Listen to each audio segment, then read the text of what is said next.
Howdy guys, I'm back with more of The Witcher 2.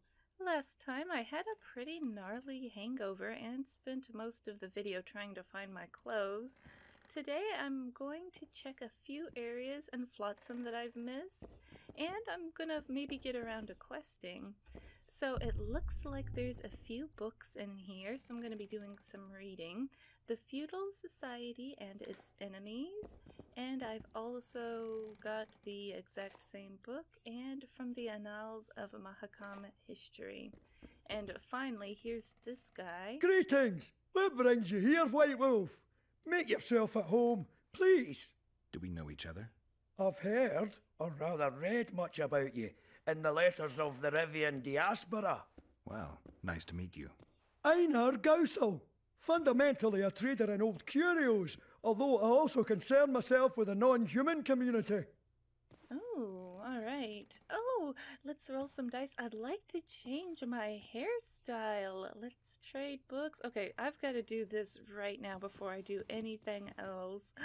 Oh my gosh, I'd like a squirrel's tail, low half ponytail. I want to wear my hair elven style, let it out. I think I want a dwarven braid, a single braid in the back. Ooh, that's pretty hot.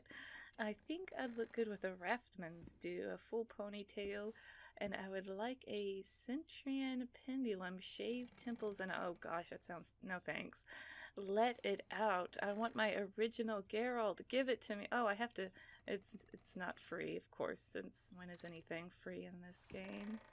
Oh my gosh, how did I keep missing this? Yes! The gods have no love for your kind. Oh, yes! Oh, these guys need to shut up. Oh, gee, Gerald! I love it! Oh, you know, that's one thing I hate about guys with long hair. They always start messing with it. It's like they got a nice do, and then they start cutting it and shaving it and putting it and doing stuff to it. This is what I want. Alright, I'm happy now. Now I can talk to this guy, now that I'm extremely happy. I'm elated. Mind if I have a look at your books? Take your time. No hurry. Alright, yeah, books in Flotsam. Books in Flotsam? I wouldn't have thought it a profitable enterprise. Hey, many foreigners come through here. Sometimes they buy books, sometimes they have tomes to sell. Yesterday, for example, Lady Sheila de Tanseville purchased items for a sum equal to my yearly dealings. Did she buy anything interesting? De Vermis Mysteries, the Exeter Treatise, complete and unabridged, plus a very expensive volume I'd rather not mention. I should add, as generosity must be praised, that she made a donation to the community, specifically to the Fund for Widows and Orphans. She made a donation, but she's supposed to be... What? What is going on with her? Something is going on with her. So I thought she was supposed to be not exactly wealthy, but she just came and bought like a bunch of books and made a huge donation. What is going on with her? Is she trying to look good, or I don't know what's going on with Sheila. She's interesting. All right, the non-human community. The non-humans in Flotsam are organized? We aren't, but we aid each other as best we can. I mainly collect taxes and announce the Commandant's dispositions. Yeesh. That'd make you a prime target for Yorvith. Yeah. You're correct on that account. He's warned me many times, and I've explained the need for my function to him just as many. Both in vain. It seems we've agreed to disagree. Well, the sword is his calling, the pen is mine. Hence, no meeting of the minds. It wasn't always this hard. Turned sour when several elven lassies disappeared. We lost our trust in the humans, and the Sequoyah Tell ceased trust in us. Did they turn up, the women? No, I believe Neckers killed them. I remember Morrill of the White Hands. She and her lover made a beautiful pair. Aww. Gosh, so he's in a really rough spot between... I mean, you know, it's got to be hard to be a dwarf, you know, stuck in the position that he's in. He just gets hatred from both sides, I take it. Poor dude. Let's see. Oh, Gosh, I should have found this guy a long time ago. How embarrassing. Okay, he's got... Oh, okay, there, I guess... Oh, there's little check marks by the ones that I have. That makes it easy. Drowners. For initiates of the Order of the Flaming Rose. Do I really need this? Didn't I... I'm pretty sure I mass executed every single drowner in the whole game. I guess not. Ooh. Oh no, some of these are very expensive. The Karin, a monograph. Well, I can probably... Oh geez, there's so many. How am I going to afford all these? You know, I've explored the areas pretty thoroughly. I honestly don't feel like I'm going to get too many of these books.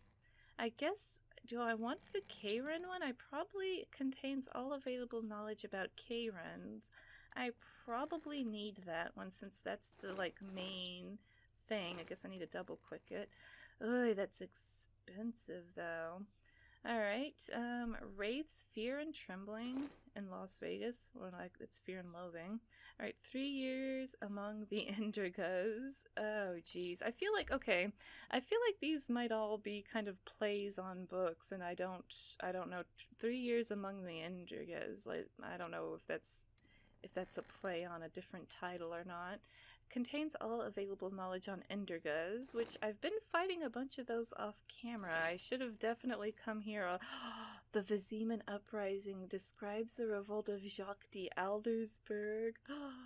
I definitely have to read that. This might be a book reading video, by the way. I'm not really sure how long these all are. Alright, Tamarian Special Forces explores the concept of special forces. Contains information on Foltest's daughter.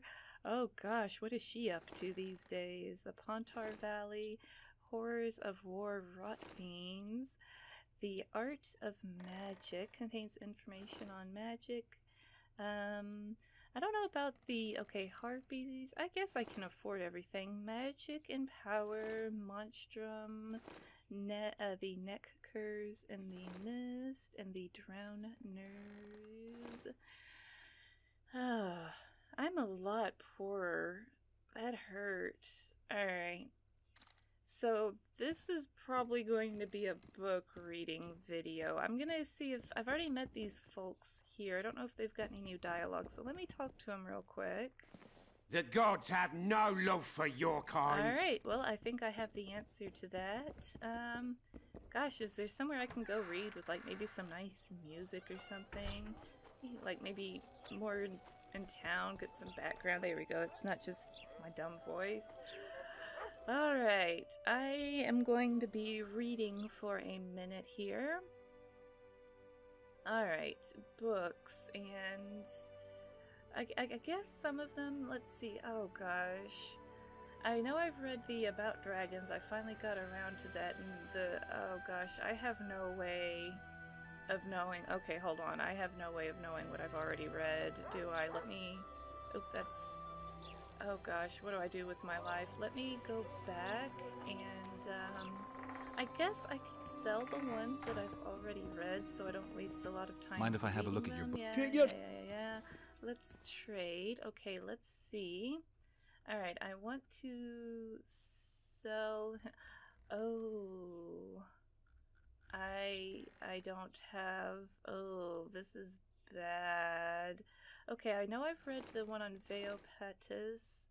I might just reread some of the ones that I've already read just to make sure that I've got them all. I'm gonna sell back one of these. There we go, I don't need two. Alright, I know I've read the Soldier's Orders, so let's go ahead and just give him those. I've read the Rights of Medate. Oh gosh. This is hard. This is awkward. Oh, maybe I didn't read it. It's saying it doesn't have a check mark on it. I thought I had read it on the Vale Park.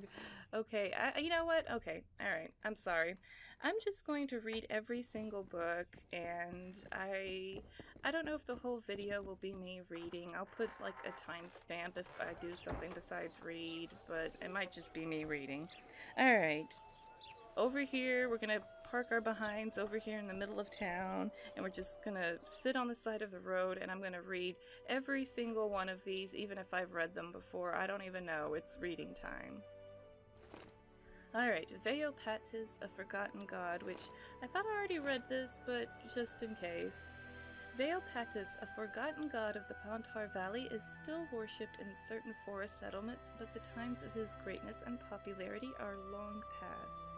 A few priestesses and witches make offerings to him, yet no common folk wish to take part in their rites. In the era of human colonization, Vale Pettus was a guardian god, often associated with rivers from which humans drew benefit. He guarded people from the dangers of the forest. Poles bearing his likeness marked the border between areas that had been tamed and those that remained wild and dangerous. Vale Pettus gave people fish, made sailing easier, and his name was used to ward off beasts. Yet he remained petulant and fierce. In these times, if those wandering through the woods came across stone idols with gaping jaws, they believed them to be the likeness of fierce monsters rather than statues commemorating a once-loved deity. And the guys I was drinking with were, like, desecrating one of those statues. Alright, drowners. Sometimes drowned men return as monsters to haunt the living. Tormented by their own deaths, they seek to murder others. They prefer to draw their prey underwater.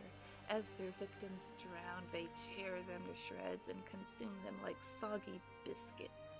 Such creatures are called drowners. They are numerous on the banks of the Pontar, as this large river with regular shipping and riverside villages provides them with ample sustenance.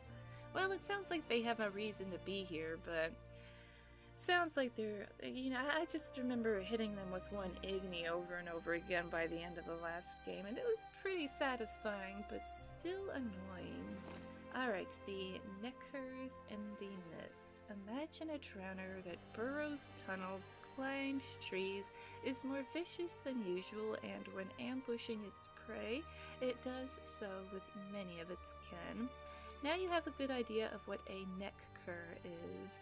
These primitive creatures are the bane of the wilderness, the inhabitants of the forest villages near them, and animals give them their nests a wide berth. Neckers are social creatures gathering in something akin to tribes, for they can only repel the attacks of stronger assailants en masse. Witchers can use their full range of skills and techniques when fighting Neckers. Signs, bombs, poisons, and oils that augment bleeding are all extremely effective against the beast. Necker nests are best destroyed with grape shot bombs. Okay. See, I was fighting these things off camera because I know no one wants to watch me do the contract stuff, and I actually kind of got stuck on that because I couldn't figure out how to blow up their nests. I was like just casting Igni over and over again. I'm like, I don't understand. Now I know what I need. I gotta make some of those bombs, I guess. Alright, well I know what I gotta do later then. Alright, Monstrum, or a portrayal of witchers, or whatever. Alright, once as numerous as the beasts they fought, today the witchers are seen as a relic of times long gone. Their exact character, or the exact character of their training remains a mystery. It is known it consists, among others, of the trials, processes that transform the organism using a specific combination of secret herbs and infusions. Those who survive them gain superhuman reflexes, speed of reaction, the ability to see in the dark, and many other traits making them lethal foes. During their training, they learn swordplay and basics of magic, known as signs. Armed in this set of abilities, the Witchers can effectively fulfill their objective, that is, to protect humans from the monsters of inhabiting the world. Or in the case of this game, it seems like there's witchers that are off assassinating kings. Alright, magic and power. Sorcerer is the name customarily applied to male persons capable of commanding the power with a capital P, though it is but one of the many terms or phrases, most of them highly unflattering, to have been used over the ages. These terms have ranged from the rather respectful title of Wise One to the somewhat less specific Bloody Son of a Gun, the Plague Take 'em. As for women of this persuasion, that is, sorceresses, they have been called everything from Archmistress to a colloquial expression I will not repeat out of regard for the language and respect for the female gender. Thank you, I appreciate that.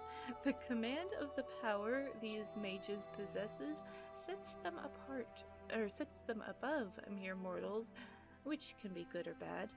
From the dawn of time, history remembers mages either as pure-intentioned and courageous heroes, or as rogues bereft of reverence and faith.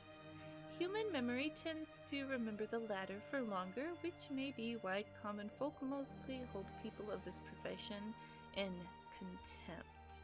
Of course, everyone always remembers the bad parts. No one ever remembers the good parts. That's just life. Alright, Harpies, daughters of the Gale. There are many species of Harpy, and all are kleptomaniacs, though some steal dreams instead of trinkets. Ooh, I want to be a Harpy. It's just accepted to be a kleptomaniac. That's like one of my worst video game problems. Thankfully it's not a real life problem, but it's a terrible video game problem. Just have so many forks in Skyrim. Alright, they especially like dreams laden with strong emotions such as nightmares that recur every night. What? The victims lose their dreams, which can actually be a blessing where nightmares are concerned, and the Harpies encase them in crystals, creating items that strongly radiate magic. Whoa, it's like some weird Inception stuff. They're dream stealers.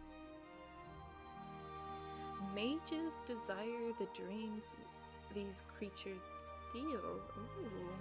They are even known to breed harpies on perches with a view towards filching their booty at daybreak. Yeah, I bet they're filching their booty if they're watching them. Okay. Yet it is rare for a dream or a nightmare to be powerful enough or to come from a powerful enough creature to satisfy the desires of a mage. He who would destroy a harpy's nest perched atop a rocky ledge must set a special, glistening, explosive trap. That must be a hint for me. When the harpy snatches its loot, the charge is detonated, and anything that survives the explosion is dealt with by gravity, the eternal foe of all avian creatures. That's awful. Oh my gosh. The game just suggests to deal with harpies, blow them up, blow their wings up, and let gravity do the rest of the work, I guess. Okay, the art of magic. The power the sorcerers can command is commonly called magic. In the opinion of a certain sorceress I'm acquainted with, magic is chaos, an art and a science, a curse, a blessing, and progress. However poetic it may sound, it is hard to find a better simile. Everything depends on the person that uses that power, of course. Still, it is a fact that it can be used to achieve things not possible to normal humans. The Witcher's signs are also a form of magic, but sorcerers look at them with disdain, since they cannot be compared to the forces the sorcerers themselves command. Without magic, our world would certainly be less interesting, and many beautiful things would be forgotten. I don't know, I think the sorcerer... I think I'd rather have signs than... Well, I don't know. It seems like a lot of this magic seems like it has a high cost, like with, Triss having a nosebleed and having to be carried off. It's like, I'll take my signs over that any day. Alright, the horrors of war, rot fiends. Given that they are necrophages, rot fiends feed on carrion and human corpses. but this does not mean they do not attack the living. They appear on battlefields, near cities afflicted by plague, or around villages touched by famine. See a rot fiend, and you can be sure there are many more in the area. They appear of a sudden and disappear even more quickly if threatened, so exterminating them is difficult. Trapping rot fiends makes little or no sense. Instead, they are best dealt with by cutting off their food supply, that is, burning all corpses in the area. Corpses must be incinerated rather than buried, for rot fiends are avid and skillful diggers. With that sustenance, the beasts will leave in search of new feeding grounds. Oh dear. So I feel like I'm going to be in an area with a lot of bodies, just based on the fact that there's this right here. The horrors of war. Yeah, I feel like I'm gonna get caught up in the middle of a war, and there's gonna be rot fiends around. I already see it coming. We're here in Flotsam. We've got a big army here. It's right on the frontier between all the cool places that everyone wants to be. And there's going to be some fighting, and then there's going to be some rot fiends. I've got this game figured out. Alright, the Pontar Valley. If you have but a morsel of geographical knowledge, one glance at a map is enough to know why the Pontar Valley is strategically important. It is here that the borders of Tamarian, Redania, Cadwin, and Ader meet. I think I've read this one, or sounds familiar. I don't know, maybe I've just been saying this so much. It is the valley that physically marks these frontiers. They say that he who controls the Pontar Valley controls the north. So it is no wonder that the cited realms have clashed here more than once. Blood is often mingled with the waters of the Pontar, though the reasons for this have varied. Wars waged by nobles in pursuit of political interests and merchants seeking trade privileges have been intermingled with riots and massacres, elven uprisings, and the revolts of frontier barons. All these have been garnished with the occasional peasant rebellion, an event that forces often quarreling factions to unite and crush plebeian mobs drunk on blood and carnage. Plebeian, I like that word. Alright, the Tamarian royal dynasty. King Foltest's daughter, cursed in her mother's womb, entered the world a stillborn beast. Interred, she continued to grow until she rose from the grave as a horrifying Striga. The jagged-toothed princess long terrorized Vizima until Geralt freed her of the dark spell. Years later, Ada once more succumbed to the curse, and the Witcher again faced the Striga. This time, however, politics were at play. The Order of the Flaming Rose brought on the reversion in a bid to breed chaos in Vizima and overthrow King Foltest. Oh, I like how they totally just skipped out the whole, King Foltest's daughter, also his sister? How would that work, actually? It's his daughter and kind of, no, how would that work? I guess it's just his daughter and his niece? Yeah, it was his daughter and his niece if the mother was Foltest's sister. Yeah, we're just not talking about that in here, are we? I guess we're not also talking about how Geralt got jiggy with something that was born undead. Gosh, after reading this, it's like, why did I let her live? Why did anyone let her live?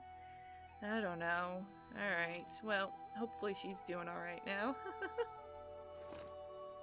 Alright, the Tamarian Special Forces. The creation of these formations began. It turned out that shitty shield bearers are as good at fighting the mobile Sequoyah Tell units as a knight's saddle on a pig. That's a sight. The first special forces were formed by King Demavend, and they were commanded by the infamous, White Rayla. Poor White Rayla. I feel like I've got to, I don't know about what or playing through The Witcher 1 again, but I gotta find a playthrough where someone went with the Order instead, because it sucks to read about White Rayla after knowing what happened to her in the first game. I mean, we were on opposing sides, but I respected her. Alright, their effectiveness Their effectiveness went hand in hand with cruelty and ruthlessness in their battles with the squirrels, and their hatred to non-humans usually extended, mildly speaking, beyond professional spheres. Elves from the units had equally strong enmity towards them, and the clashes between the partisans and the special forces were always extremely brutal and bloody. Besides fighting the Sequoyah Tell, the Tamarian special forces carried out a variety of other dangerous tasks, justly earning their reputation of effective professionals. Alright, now the Vizima Uprising describes the revolt of Jacques d'Alderberg. I guess it's not going to talk about, yeah, it didn't think it was going to talk about him specifically. Alright. The events known under the name that took place not long after the Witcher mysteriously came back. The leader of the Order of the Flaming Rose, Jacques d'Aldersberg, oh man, made plans to build a new, better world under his own leadership. Using the power he had over the Order and fanning the conflict with the Sequoyah Tell until it threatened the city itself, he marched against King Foltest at the head of an army of mutated creatures. The battles that took place in the city between the Order, the Sequoyah Tell, and the troops loyal to the king are remembered as the Vizima Rebellion. Though historians cannot agree on their opinions of these events, the fact is that Foltest managed to contain the situation and the rebellion ended. Ah, gosh, that breaks my heart to think Foltest died at the hands of an assassin after going through all this, and gosh, who knows what else. I thought this would talk a little bit more about Jacques d'Aldersberg, though. That's still messing with my head. I think back on my playthrough through the whole game and every interaction I had with Alvin, you know, it just... oh, it tears me up. I thought I was doing a good thing. Ugh. Alright, 3 years among the Endrigas. Endrigas are forest creatures that resemble arachnids. They are especially fond of floodplains, as moisture and tall grass suit them. Longer than they are tall, they move about on all fours and are extremely difficult to spot as they lie motionless, awaiting their prey. Like Kikimores, oh great, I hope those aren't going to come back, Endrigas are divided into castes, with warriors being the most numerous, guards being less common, and queens being a real rarity. Yeah, I think I've fought a few different kinds, or at least 2, maybe, I don't know if I've fought 3, but I know I've fought a couple of queens. Maybe just 1 queen. Alright, these monsters, like arachnids, hatch from eggs. Impregnated queens lay the eggs in cocoons which hang from trees in areas known as nests. The lesser creatures zealously guard their queens as colonies depend on them for survival. The queens themselves remain hidden, caring little for what happens to other adult specimens. However, when their nest is threatened, they emerge swiftly and fight ferociously. Thus, to exterminate an Endriga colony, one must set fire to its cocoons to draw out and kill the queen. Yeah, now see, I got that part right. I was, you know... it says fire, but I was, like, I think I was punching them too. I guess Igni, I don't know. I was, punching these cocoons, and then, I fought 1 queen, but I guess I didn't fight enough to finish the contract, but... I'm glad I'm reading these, because for the other contract I have to use the grape shot, or whatever, thingy. Alright, Wraiths. Fear and trembling, not loathing. Alright, Wraiths are not, as some claim, the outward manifestations of an inner fear. They are visible, tangible, and dangerous on top of that. According to the teachings of priests, those who died suddenly without completing their tasks in this vale of tears become such specters. Wraiths have their own aims. Sometimes they remain unaware of them, but more often than not they pursue their calling without the slightest regard for the living. That's so creepy.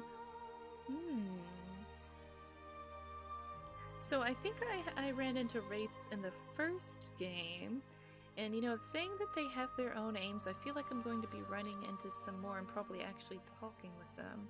Alright, now this one was expensive. The Karin, a monograph. The Karin stands apart among all creatures, large and small, beautiful and horrible. It is unique, unlike any other being. Doubtless it is a post-conjunction. What is I feel like I have a gap here. Alright, doubtless it is a post-conjunction creature that appeared in our reality in the time when the worlds intermingled. I feel like there's a gap in my knowledge here. I'm gonna give it a thumbs up and say, okay, and then move along here. It has made its home in the waters of the Pontar, where it lives to this day. Okay, hold on, I'm still scratching my head over this. And our reality in the time when the worlds intermingled? What? In our reality and a time... Wait, okay, I know I said I was just gonna say okay and move on, but I'm really scratching my head on this one. Alright. It made its home in the waters of the Pontar, where it lives to this day. Over the ages, the chronicles mention several instances of the Karin appearing on the river's surface in various places.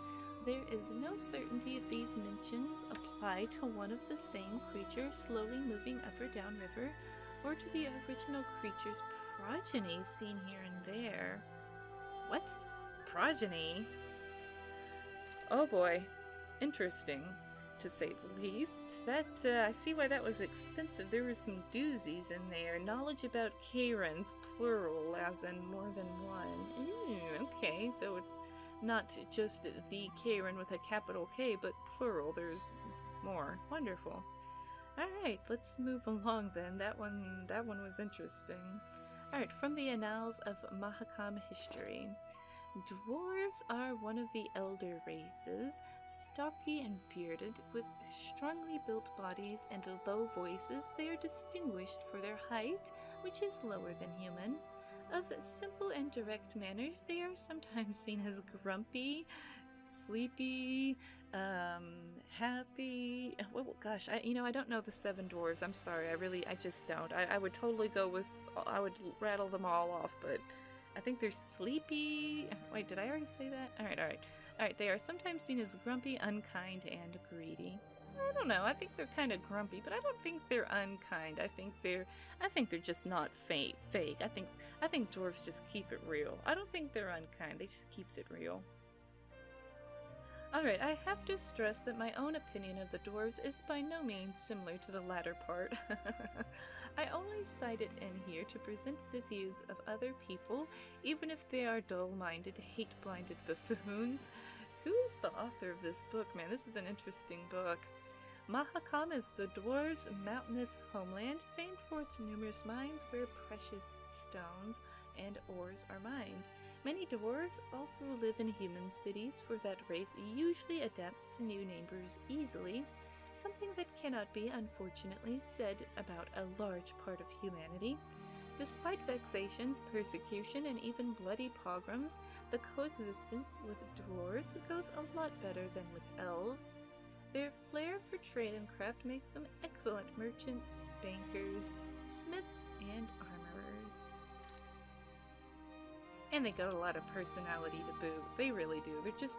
every dwarf in this game is just always fun to deal with. Alright, the feudal society and its enemies.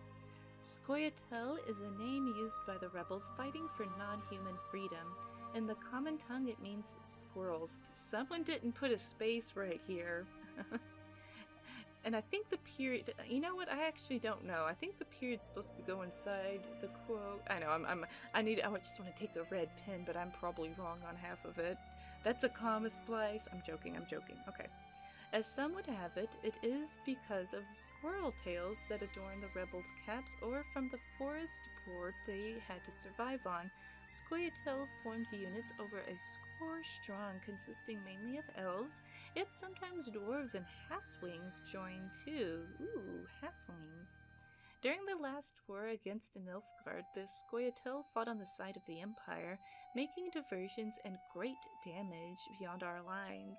Despite the provisions of the Peace of Sintra, many did not disarm and continued to fight, especially when it turned out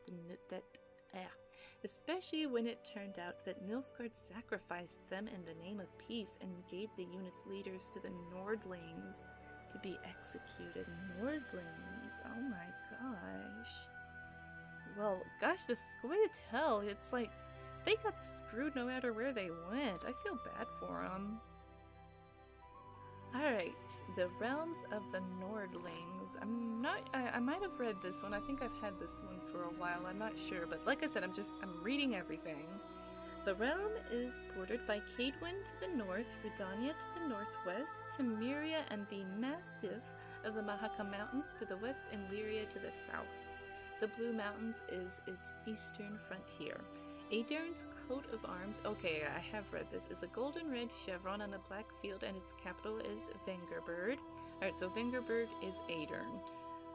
And not long ago, the country nearly disappeared when Nilfgaard occupied its southern territories, and northern neighbor and supposed ally, Cadwin, treacherously annexed Upper Aedern. So Aedern's been getting blasted every which way. Though the invaders were defeated and Cadwin withdrew from Aedern's northern lands, the kingdom's fate still hangs by a thread.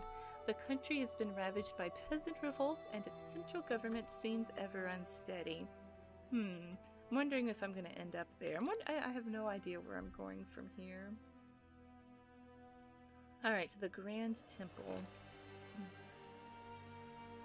Again, I think this might have been one that I read. Oh, the Grand, I said Temple, it's triple.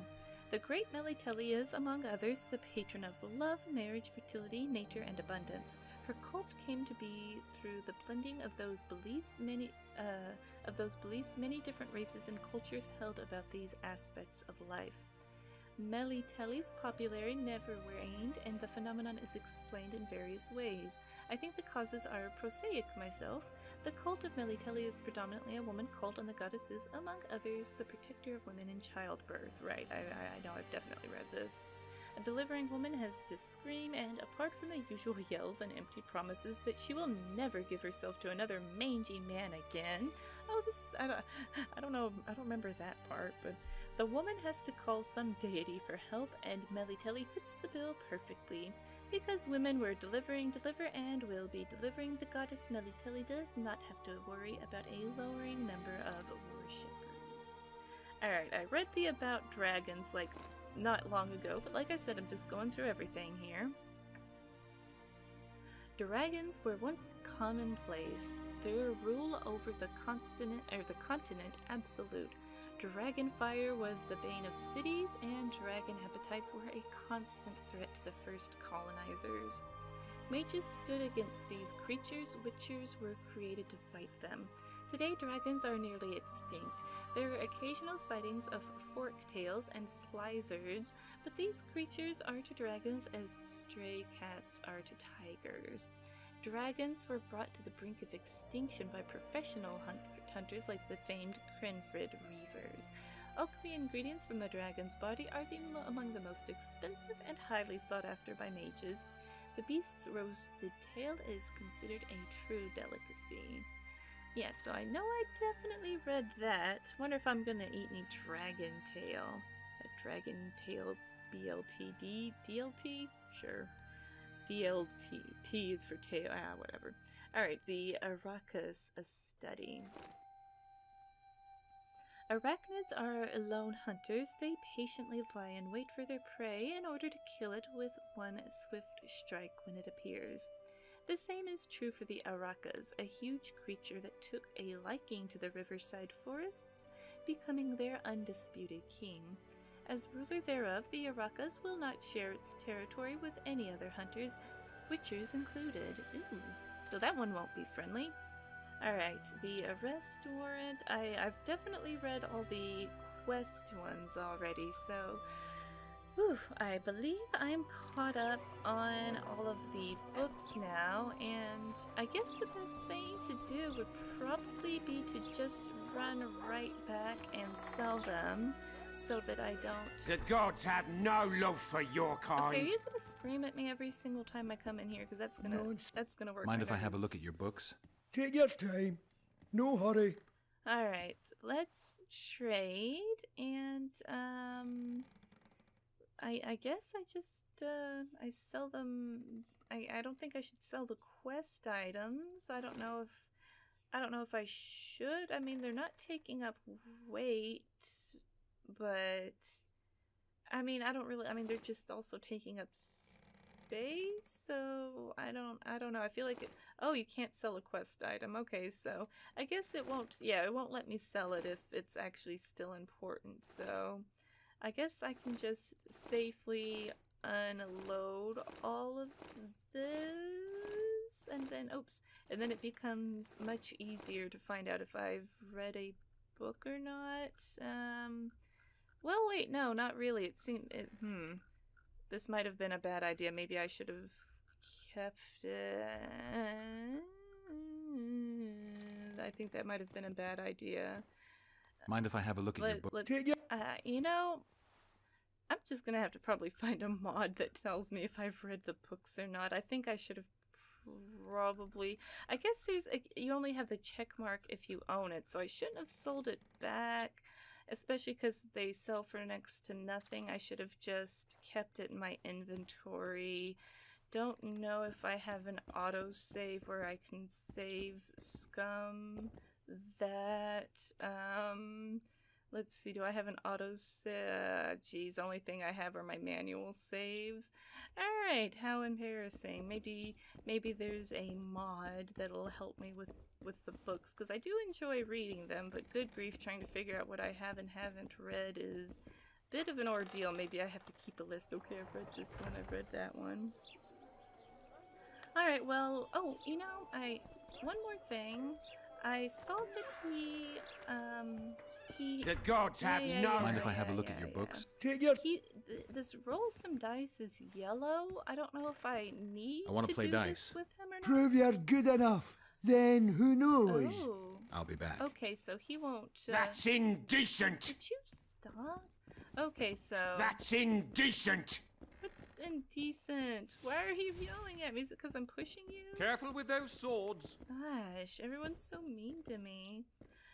Okay, well, geez, that book reading took so long. Not that it was bad, I did enjoy it, but I think I'm actually going to stop here. I know it's a bit on the short side, but that way I can just have it be a book reading video. That way, you know, the folks that aren't interested in that can skip through it, and then, you know, the next video I do, I can just, me actually playing the game instead of just reading books. Like I said, not that there's anything particularly wrong with that or anything. I don't know if there's any other reading I can do to get caught up on. Oh, Einar Gausel. If Lobendin's non-humans had been organized as a community, the dwarf Einar Gausel would have been the closest thing to its leader. Though the Sequoyah Tell considered him a collaborator on the human leash, Einar tried to represent the non-human minority as best he could, even if that meant mediating between its members and the Commandant. Furthermore, he ran something akin to a bookshop. Given its location in what was a complete backwater, his selection of titles was quite impressive. And indeed it was. It looks like, I guess this stuff is actually filled out now, though. Alright, I don't know. I think it's the exact same text that was in the book. Let's see. The Karin stanza for... I'm just going to skim through it before... It is. I think it's exactly what it is in the book. It is. Okay. And now I've got a face for it. It sure is ugly. The Enderga. The Queen's being a real rarity. Okay, a few of the words I think are changed around a little bit, but I think we get the idea. Ooh. So, I like that they separated these by, like, these are the gargantuan monsters, the dragon and the Karin, and these are the insects, these are the necrophages. Can't get enough drowners. Ooh, and the rot fiends are super ugly. Others, these little goofballs are so creepy looking, and oh, Yeah, that's not very pretty looking. And oh, they've got like it's like they're carrying their tombstone or something on the back. Interesting. All right, oh, well, I guess this culture stuff is, oh, there's a lot in here, but it might just be the same stuff from the books, right? Let me look at it real quick. Armed in this way, witches effectively fulfill. Yeah, this looks like the exact same stuff from the book. Yeah, it looks like there's not really anything. I'm just kind of skimming through it real quick, but the words in here seem pretty much exactly the same as in the book, so I don't really see any reason for me to. Oh, okay, here. Well, the Pontar Valley. This is kind of interesting. As the reader will soon learn, this time the region would again bear witness to events both important and bloody. I knew it. I smelled it coming. There's going to be some... Oh, no picture of Ada here. So, well, later Ada became the wife of Radovid, the king of Redania, which we already knew that. Alright, the special forces. Again, it looks all the same. Vizima Rebellion. Looks pretty samey. Vizima. Let's see. This looks a little different. I don't think this was quite in the book. Lying where important trade routes converge, Tamaria's capital sits picturesquely on the shore of Lake Vizima in the valley of the Ismina River, a tributary of the Pontar. The city is divided into 4 teeming quarters which are home to thousands and host travelers from all corners of the world. The royal palace and court are both found here, and the city boasts many markets, temples, forges, shops, banks, workshops, inns, and brothels. Since our story does not concern Vizima directly, I will end my discussion here and urge those interested to consult other sources. I think that's Dandelion's way of telling you to play the first game. Or watch my playthrough. And the Sequoyah Tell, again, looks the same as the book.